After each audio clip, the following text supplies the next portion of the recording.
What happens when the brightest light you know is suddenly swallowed by darkness, and the only way back is through faith, loss, and the dreams of another? Breath of Life is not just a story, it's a whisper to your heart, demanding you remember. Purpose lives even in the ruins. Stay tuned, because this movie will break you and then piece you back together. Breath of Life. Year, 2023. Genre, drama, faith/spiritual redemption. Writer and director, B.B. Sasor. Main actors: Owale Ojo as Old Timi, Ademola Adedoyin as Young Timi, Chimezie Imo as Elijah, Iku Edwar as Bridget, Timi's wife, Genevieve Uma as Anna. The film opens by painting young Timi as nothing short of extraordinary. He's fluent in 16 languages, including several extinct ones.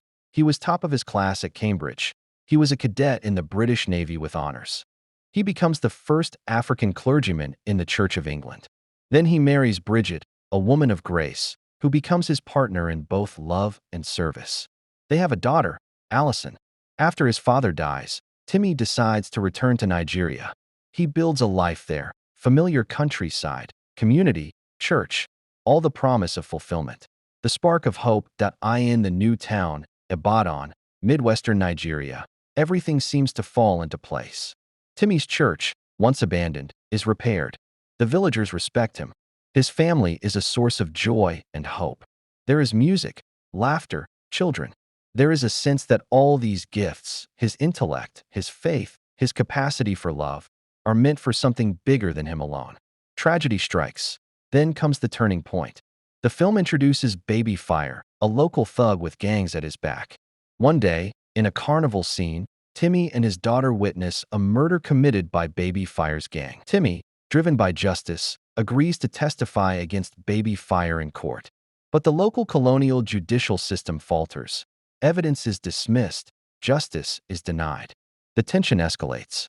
In a horrifying retaliation, Baby Fire kidnaps and burns Timi's wife Bridget and daughter Alison right in front of him. Timi is powerless as flames and smoke steal everything he loves. Collapse of everything. In the aftermath, Timi collapses inward. He tries to kill Baby Fire himself, tracking him down and shooting him, then burning his house to hide the evidence. Then the suicide attempts begin. Bleach. Other ways. None succeed. His faith, once strong, lies in pieces. He abandons the church, shuts people out, becomes a recluse. A man of purpose and promise is now haunted by memories and guilt. He refuses solace, refuses to believe forgiveness matters. Time becomes a prison. 35 years later, a new chapter. Decades have passed. Timi, now older, played by Owale Ojo, is a man estranged from purpose. His butler has died, the housekeeper gone. The world outside continues, but he remains locked inside his grief. Elijah enters. Narrator, youthful, bright, deeply earnest, played by Chimezie Imo. He has just finished his NYSC, National Youth Service Corps, and moves to Ibadan seeking to build something. His dream is to start a church. He needs a place to live and hears of Timi, who is looking for a houseboy or house manager. Elijah applies. A rocky beginning. Their first meeting is rough. Elijah enters Timi's home unannounced. Timi, skeptical, hostile. Elijah's asthma flares. He uses an inhaler when stressed. Timi tests him, tasks him. Elijah tries to please, survives insults, demands, expectations. It's imperfect, tense. Yet in the cracks of tension, something soft begins to grow. Reverence, longing, the weight of what Timi has lost, the potential of what Elijah believes. Elijah's mission, reopening the church. Elijah sees an abandoned church in town, one that Timi once led or repaired. He begins Bible study sessions secretly at first, then more openly. He preaches, invites people, gathers community, despite Timi's disapproval and distance. He works at small deeds, helping the sick, reaching out, handing out flyers, speaking hope. Meanwhile, Elijah meets Anna, a nurse who volunteers at the local medical center. They begin to develop a bond through shared values, faith, small acts of kindness. Anna is confident, bold, yet compassionate. She doesn't shy away from Timi or Elijah's religious fervor. She becomes emotionally invested in the mission Elijah has taken on. Anna's father, Chief Okonkwo, is a wealthy town businessman who has designs on the land. The church property has unpaid land use charges or old colonial land entanglements. Okonkwo threatens to demolish the church or claim the land. Elijah needs large sums of money to save the church. Timi's grief and cynicism. He hates church. He hates hope. He cannot believe that his purpose could matter anymore. Elijah's faith is tested. How do you keep going when the road is uphill and the voice of doubt inside you is loud? Anna challenges him. Why are you doing this? But sometimes, words aren't enough, especially when the past is louder. Timi riding bicycle with Elijah after years of barely leaving his house. Timi watching old home videos of his daughter and wife, recognizing each smile, each laugh as something he's been avoiding.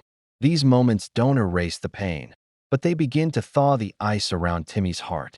The stakes get higher. Elijah is revealed to be in serious health trouble. What he thought was asthma, managed with inhaler, worsens. Diagnostics reveal failing lungs. It becomes more than just saving the church or restoring Timi's faith.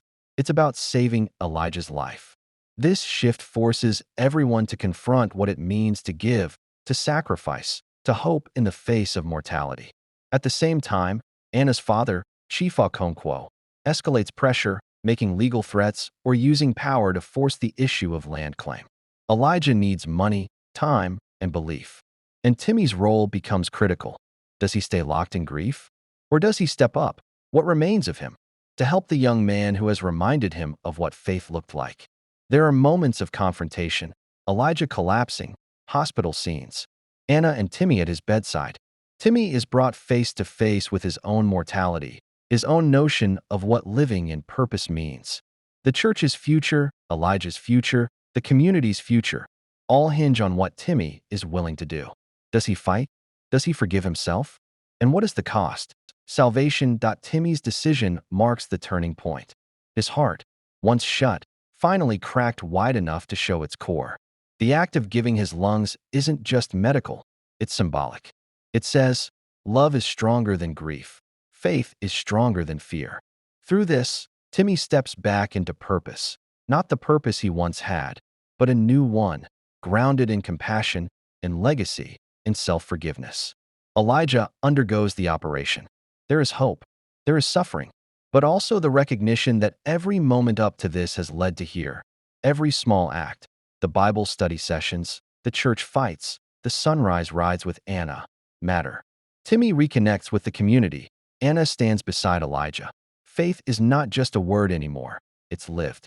Full circle. Elijah's recovery, or the process toward it, shows that sometimes purpose outlives pain. Timi, old, perhaps broken in body, is restored in spirit. The church stands, not only physically, but as a metaphor for renewed faith. Anna and Elijah's relationship finds grounding. Anna's father comes to see value in what was threatened.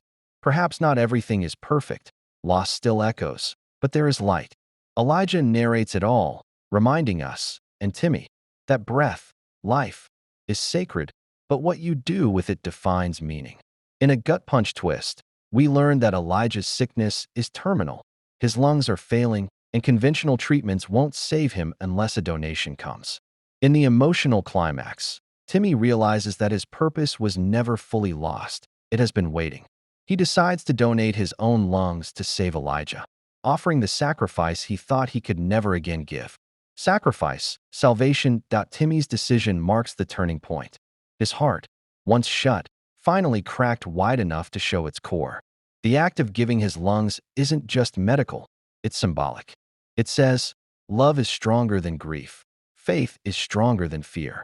Through this, Timi steps back into purpose, not the purpose he once had, but a new one, grounded in compassion, in legacy, in self-forgiveness. So that's Breath of Life. It's a film about faith, loss, and what it looks like to breathe again when your lungs and your spirit feel like they've given up. It asks, can someone who's been broken by the worst betrayals still believe that their purpose matters?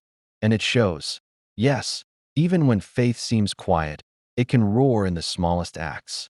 If this recap moved you, or if Breath of Life is already on your watch list, hit that like button. Subscribe for more deep dive recaps and movie breakdowns. And don't forget, share this with someone who needs a reminder that even after the darkest loss, new purpose can breathe you back to life. Thanks for watching. See you next time, where we'll explore another story that shakes the soul. Peace.